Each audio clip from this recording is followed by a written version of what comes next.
Բարև ձեզ, սիրելի հայրենակիցներ, հարգելի գործընկերներ։ Գտնվում ենք ազգային ժողովի նիստերի դահլիճում, քննարկում ենք մի հարց, որը վստահ եմ մեր հանրության կողմից ոչ բավարար միանշանակ է ընկալվում։ Ես պատկերացնում եմ, որ մեր հայրենակիցներից ոմանք գտնում են, որ ընդհանրապես այս ժամանակահատվածում ընդդիմադիր խմբակցությունները արդյոք պետք է ունենան մասնակցություն ազգային ժողովի ամբողջական ձևավորման գործընթացում։ Արդյոք պետք է ստանձնեն սահմանադրությամբ վերապահված պաշտոնները։ Մենք քննարկել ենք նշված հարցը։ Եկել ենք այն եզրահանգման, որ պետք է ստանձնենք այդ պատասխանատվությունը։ Պատասխանատվություն ինչ տեսանկյունից։ Բնական է, սիրելի հայրենակիցներ, դիմեմ ձեզ, իմ երազանքը չի եղել լինել ազգային ժողովի պատգամավոր կամ ազգային ժողովի նախագահի տեղակալ։ Ավելին ասեմ, քանի որ կարծես նման հարցադրումներ երևի թե կհնչեն, արդյոք ես ունեցել եմ ցանկություն լինելու 9-րդ գումարման ազգային ժողովի պատգամավոր։ Եթե նայում ենք սուբյեկտիվ ցանկության տեսանկյունից, չեմ ունեցել։ Ավելին, մեր խմբակցության իմ բոլոր գործընկերները չեն ունեցել։ Հայաստանի Հանրապետությունում ընդդիմադիր խմբակցության պատգամավոր լինելը հեշտ չէ։ Ընդդիմադիր խմբակցության պատգամավոր լինելը մի քանի հստակ կանխատեսելի գործիքակազմ է ենթադրում։ Դրանք հիմնականում բխում են կամ վերաբերում են իմ իրավունքի ոլորտում առաջնային մասնագիտացմանը։ Քրեական իրավունք, քրեադատավարական իրավունք, այդ ոլորտի հետ։ Բայց այդ պատասխանատվությունը ստանձնում ենք։ Ինչի համար ենք ստանձնում այս պատասխանատվությունը։ Որովհետև մենք գտնում ենք, որ ազգային ժողովի սահմանադրությամբ վերապահված բոլոր լիազորությունները, գործիքակազմերը պետք է իրացվեն մեկ առաջնային նպատակի համար՝ ուժեղ Հայաստան ունենալու։ Ես վստահ եմ, որ այս բառակապակցությունը, երբ ասում եմ, նույնիսկ այս նիստերի դահլիճում, չնայած քաղաքական հակադիր, տիտանական հակադիր մոտեցումներին, բայց համաձայնություն կա։ Հայաստանի Հանրապետության յուրաքանչյուր քաղաքացի եւ հայ ժողովրդի հավաքական կամքը ուժեղ Հայաստան ունենալու մեջ է։ Պարզապես ուժեղ Հայաստանի ունենք մենք մեր կոնցեպտը, այլ քաղաքական ուժ ունի իր կոնցեպտը։ Մենք ունենք անհանգստություն, մեղմ ասած։ Մենք չենք տեսնում, որ Հայաստանի Հանրապետությունը ճիշտ ուղղությամբ է ընթանում։ Մենք տեսնում ենք, որ Հայաստանի Հանրապետությունում կան կարմիր գծեր, որոնք խարխլվել են։ Ես անկեղծորեն եմ ասում, Հայաստանի Հանրապետության երևի ապագա սերունդը, երբ ուսումնասիրի ազգային ժողովի 9-րդ գումարման այս առաջիկա օրերի նիստերի սղագրությունը, իսկ ազգային ժողովի նիստերի սղագրությունը նաև նրա համար է, որ միշտ պատմությունը այն հիշի, արձանագրի։ Երբ մենք տեսնում ենք, որ հայոց հայրապետի նկատմամբ մեղմ ասած վիրավորական արտահայտություններ են հնչում եւ մեր մայր աթոռը վերածվում է քաղաքական քննարկման առարկայի եւ այն նախաձեռնվում է մեկ ուժի կողմից եւ այդ մեկ ուժը քաղաքացիական պայմանագիրն է։ 2025 թվականին, սիրելի հայրենակիցներ, մայր աթոռը պաշտպանող մեկ նախադասության համար այն անձը, որը ունի ազգային բարերարի կարգավիճակ, որին ձեզանից շատ-շատերը հակադիր քաղաքական ուժի ներկայացուցիչները երբևէ մի բացասական խոսքով չեն նկարագրել։ Պարզապես հնչած խոսքի համար, որ մեր ձևով կմասնակցենք եկեղեցու պաշտպանությանը, դուք իրեն կալանավորեցիք։ Եվ կալանքի տակ եք պահում մինչ օրս։ Բացառապես այդ նախադասության համար է,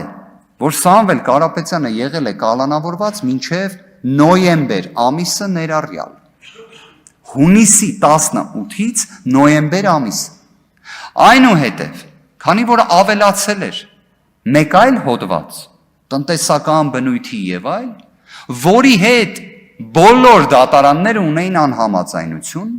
բայց Վճռաբեկ դատարանը մի կեր փորձում է հիմնավոր կասկածի վերաբերյալ դիրքորոշում հայտնում, ու որ պատկերացնեք, սիրելի հայրենակիցներ, մեր դատական նիստից ժամեր առաջ դատախազը այդ որոշումը բերում է, փոխանցում է քննիչին, որ քննիչը դատական նիստի ժամանակ դա հայտնի։ Սենց երևույթներ տեղի են ունեցել, ես ներկայացնում եմ 25 թվականի հունիսի 18 հաջորդող ժամանակահատվածը, որ դատարանը նորից կալանքը երկարաձգի, 2 ամսով ևս երկարաձգի։ Գիտեք, իրավունքում ամենակարևոր կարմիր գիծը դա մարդասիրությունն է։ Ես ունեմ համոզմունք, որ վերջին 8 տարիներին մենք սրընթաց ընթանում ենք մարդասիրության ճգնաժամի։ Իրավունքի տեսության մեջ կա Հոբսի կողմից մշակված Լևիաթանի տեսությունը, որը որ պատկերացնեք պետական կառավարման, ինչու ոչ քաղաքացիական պայմանագրի, ձևերից, իրացման ձևերից մեկն է նկարագրում, որտեղ մեկ մարմին մշտապես սնուցվում է իրավունքների սահմանափակումներով եւ չի հագենում։ Եվ այդ ժամանակ առաջանում է իրավունքի ճգնաժամ, մարդասիրության ճգնաժամ։ Մենք նենց երևույթներ ենք քննարկում 2026 թվականին, որ 1940-ականներին են քննարկվել, երբ անցում կատարվեց օրենքի գերակայությունից դեպի իրավունքի գերակայություն։ Այս տարիների ընթացքում ես բազմաթիվ իրավունքի նսեմացումներ տեսել եմ։ Գիտեք, կալանավորված անձը դա միայն զուտ անձի կալանք չի, դա նաև կալանավորված անձի հարազատների, մտերիմների, հասարակական խմբերի ապրումներն են։ Այս նիստերի դահլիճում նման փորձությունով անցած մարդ կա, մարդիկ կան։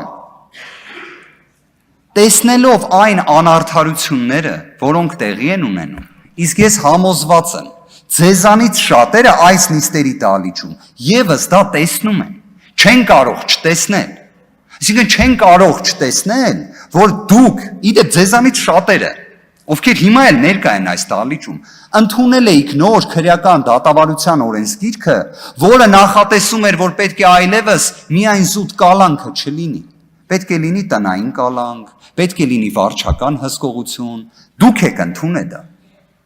Ու այդ պարագայում շուրջ 7 ամիս օրինակ Սամվել Կարապետյանի դեպքում հենց կալանքն է կիրառված եղել։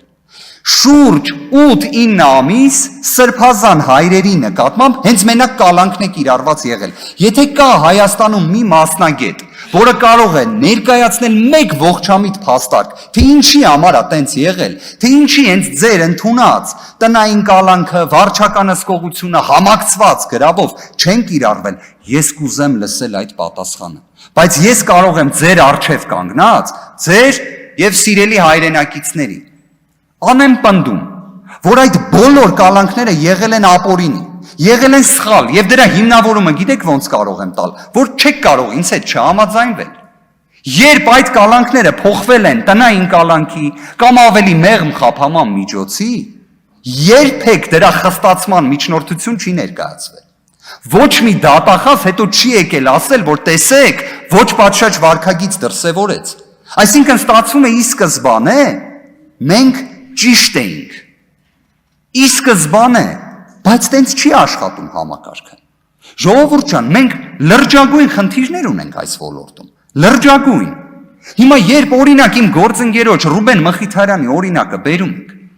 լավ ինչի համար էս մարդը պետք է անցկացներ 2 ամիս արդիկ ՔԿՀ-ում։ Ձեզանից որևէ մեկը չի ուզում ասի հարգելի քննիչ, հարգելի դատախազ, հարգելի առաջին ալցյանի դատավոր, ինչի էր այս մարդը գնաց է կալանավորվել, երբ կար տնային կալանք, երբ կար վարչական հսկողություն, երբ կար գրավը որպես խափանման միջոց, իդեպ շատ կարևոր դետալ եմ ուզում ասել։ Մինչև 2022 թվականը Հայաստանում եղել է 3 խափանման միջոց ընդհանուր։ Կալանք, գրավ, ստորագրություն չհեռանալու մասին, անձնական երաշխավորությունը որպես սպეციფիկ ինստիտուտ դիտարկենք։ Դուք դա ընդլայնել եք, բայց դուք դրան հետևողական չեք եղել։ Ազգային ժողովի նիստերը, ես նշեցի, որ վերջին 4 տարիներին բավարար ուշադրությամբ չեմ հետևել, բայց երևի թե մեկ պատգամավոր է այս ողջ ժամանակահատվածում բարձրաձայնել այլընտրանքային խափանման միջոցների հարցը։ Դա եղել է իշխանական խմբակցությունից եմ խոսում, դա եղել է Արմեն Խաչատրյանը։ Կարող եք Արսեն Թորոսյանը ոչ թե հարց ու պատասխանի ձևաչափով է նշվածը բարձրաձայնել, այլ Արմեն Խաչատրյանն է նշված հարցը բարձրացրել, կարող եք սղագրությունը նայել, որտեղ էլ քաղաքական պատասխանը ձեր քաղաքական թիմի առաջնորդի եղել է հենց այնպիսին, որ ժողովուրդ ջան, պետք է այլընտրանքային խափանման միջոցներին ողջամիտ նայել, բայց տենց չի լինում գետնի վրա։ Ինչ ենք պատկերացնում մենք, որ անարդարության դեմ պետք է պայքարենք։ Խորհրդարանական վերահսկողությունը դրա հնարավորություններ տալիս է, այո։ Պետք է այն մաքսիմալ իրացնել միանշանակ։ Բայց մյուս կողմից մենք նաև, բացի մեր ազգային ինքնության տեսանկյունից սպառնալիքների, տեսնում ենք, որ Հայաստանի Հանրապետության առջև են ծառացած ծանրագույն մարտահրավերներ։ Ես երեկ լսեցի, որ օրինակ պարոն Ռուբինյանը նույնիսկ խոսում էր, որ նույնիսկ այս պահին Ադրբեջանը,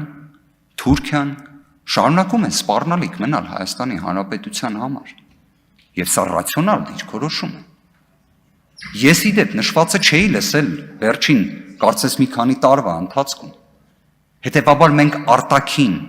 քաղաքականության, խորհրդարանական դիվանագիտության տեսանկյունից մեծ անելիքներ ունենք։ Եվ ընդհանրապես Հայաստանի Հանրապետության ազգային ժողովը պետք է ծառայի Հայաստանի Հանրապետության քաղաքացիներին։ Իսկ ինչն ենք տեսնում առաջնային խնդիրը, դա բարեկեցությունն է, դա տարածքային սպառնալիքներն են եւ մարտահրավերները ընդհանուր առմամբ։ Մեզ մոտ մեր համոզմունքներում ոչինչ չի փոխվել։ Հայաստանի Հանրապետությանը պետք են փոփոխություններ։ Պետք են այդ փոփոխությունները։ Ձեզանից շատերը արդեն 8 տարուց ավել է ինչ իշխանության ներկայացուցիչներ են։ Ես կարծում եմ ձեզ մոտ եւս որոշակի ներքին անհանգստություն կլինի, որովհետև երկար իշխանություն լինելը ի վերջո լավ տեղ չի տանում։ Իսկ մենք տեսել ենք վերջին տարիները, ինչ մարտահրավերներ են եղել։ Ես չեմ ուզում մենք հիմա անդրադառնանք քաղաքացիական պայմանագրի վերջին 8 տարիների պաշտոնավարման հետևանքներին։ Չեմ ցանկանում։ Պետք է նայենք առաջ, պետք է նայենք դեպի ուժեղ Հայաստան, որտեղ այո, կրկին կասեմ, մեզ պետք են փոփոխություններ, այդ թվում քաղաքական փոփոխություններ, այդ թվում խորհրդարանական կառավարման համակարգին բնորոշ։ Բայց նաև ուզում եմ մի քանի ծրագրային դրույթ նշել ընդհանրապես ազգային ժողովի աշխատանքների տեսանկյունից։ Հետաքրքիր հանգամանք է, օրինակ 8-րդ գումարման ազգային ժողովում երևի 3-4 դեպք կհիշեն մեր գործընկերները, որտեղ իրապես գետնի վրա լուծումների վերաբերյալ քննարկումներ են եղել, որտեղ ընդդիմության եւ իշխանության կարծիքների բախում է եղել։ Ինչի դա չի լինում։ Օրինակ այդ հարցը տվել են գործընկերները իրենց։ Չի լինում մեկ պատճառով, որովհետև օրենքի նախագծերը, որոնք նախաձեռնում է ընդդիմությունը, մշտական հանձնաժողովներում մշտապես ստանում են բացասական քվեարկություն։ Արդյունքում ազգային ժողովի նիստերի, լիագումար նիստերի ձևաչափում դրանք չեն քննարկվում։ Այդտեղ կարծիքների բախում չի լինում։ Ես առաջարկում եմ, որ նշվածի վերաբերյալ լինի իրական փոփոխություն։ Թող ազգային ժողովը լինի իրապես օրենքի նախագծերի մասին, հայտարարությունների նախագծերի մասին, որը իրենից քաղաքական բովանդակությունը կներառի։ Եկեք այդ գիծը քաշենք։ Անկախ ամեն ինչից, թե անկախ նրանից ոնց կքվեարկվի այդ նախագիծը այս նիստերի դահլիճում, բայց թող քննարկվի այս նիստերի դահլիճում։ Այսինքն ուրիշ ինչ զբաղվածություն պետք է ունենա ազգային ժողովի падգամավորը։ Ազգային ժողովի падգամավորի առաջնային զբաղվածությունը պետք է լինի մաքսիմալ շատ օրենքի նախագիծ քննարկելը եւ այդ քննարկումների պրոդուկտը հանրությանը փոխանցելը։ Հայտարարությունների ձևաչափում կլինեն սուր քաղաքական հարցեր։ Իդեպ ազգային ժողովի նաև հայտարարության նախագծերի ձևաչափում կլինեն սուր քաղաքական հարցեր։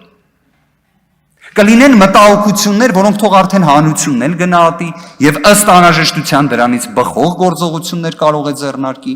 որոնք կվերաբերեն արտաքին քաղաքականությանը, տարածքային ամբողջականության առջև մարտահրավերներին, սոցիալ-տնտեսական բնույթի մարտահրավերներին եւ այլն։ Մեկ այլ կարևոր գործիք, որը միջազգային փորձից վերջերս ուսումնասիրում էի, այդքան էլ տարածում չունի, բայց Հայաստանի Հանրապետությունը կարող է նշվածի առաջամարտիկներից մեկը լինի։ Դուք գիտեք, որ Եվրոպայի խորհուրդը ունի մարմին, որը կոչվում է Վենետիկի հանձնաժողով։ Նշվածը օրենքի նախագծերի վերաբերյալ կարծիք տվող մարմին։ Այդ մարմնին դիմող սուբյեկտներն են ազգային ժողովը եւ կառավարությունը, որոշ դեպքերում մարդու իրավունքների պաշտպան։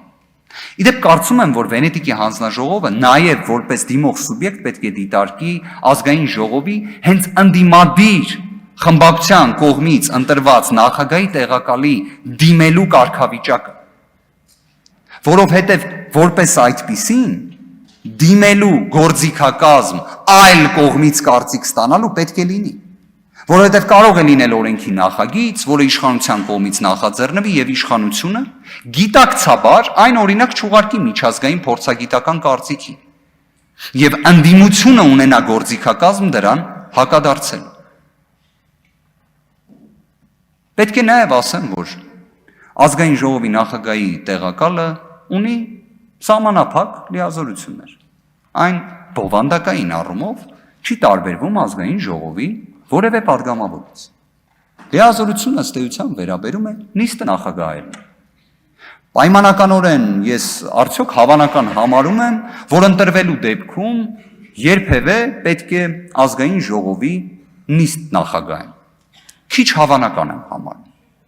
բայց մի բան կասեմ հստակ։ Եթե ես ազգային ժողովի նիստ նախագահ եմ, իմ գործընկերները եւ այլ ազգային ժողովի падգամավորները ինձ համար պետք է լինեն հավասար օրենքի առջև։ Ես չեմ կարող, օրինակ, նիստը վարել այնպես, ինչպես երեք նիստի նախագահությունը իրականացվում էր պարոն Գոնջորյանի կողմից, բայց հատուկ ընդգծեմ, եթե իմ գործընկերը կլիներ առաջնային ելույթ ունեցողը, որի շրջանակներում ես կտեսնեի այդպիսի բովանդակություն, ես կընդհատեի այդ ելույթը։ Նախազգուշացում էլ կկիրառեի։ Հնարավոր այլ գործիքակազմներ նվազից դեպի խիստ միջոցի, ինչպես նախատեսված է օրենքով։ Ես ունեմ համոզմունք, որ Հայաստանի Հանրապետությունում վիրավորական արտահայտություններով խոսքը չպետք է կառուցվի։ Ես դրան իրապես եմ հավատում։ Ես իրապես եմ հավատում, որ այո, իրավունքն է, որ պետք է գերակայի։ Անկեղծորեն։ Պատկերացնում եմ, որ նշվածը, եթե ես պետք է դրա պատասխանատվություն կրողը լինեմ, որտեղ հիմնականում մյուս կողմից եմ մոտեցել հարցերին։ Բարձրաձայնողի, այլ ոչ թե ապահովողի։ Ապահովողի կարգավիճակում բնականաբար նույն սկզբունքը պետք է իրացնեմ։ Այդքան էլ ճիշտ։ Ամփոփելով խոսքս, սիրելի հայրենակիցներ, մենք պատասխանատվությունից չենք խուսափել, չենք խուսափելու, եւ ես ինքս իմ պատասխանատվությունը գիտակցում եմ, թե որպես ուժեղ Հայաստան կուսակցության անդամ, թե որպես ուժեղ Հայաստան խմբակցության անդամ, թե որպես ազգային ժողովի պատգամավոր թիմը ներկայացնող։ Իմ փորձը ունեմ, փորձիցս հետևություններս եւս արել եմ։ Շնորհակալ եմ Ուժեղ Հայաստան խմբակցությանը, Ուժեղ Հայաստան կուսակցությունների դաշինքի առաջնորդին ինձ առաջադրելու համար ազգային ժողովի նախագահի տեղակալի պաշտոն։ Շնորհակալ եմ։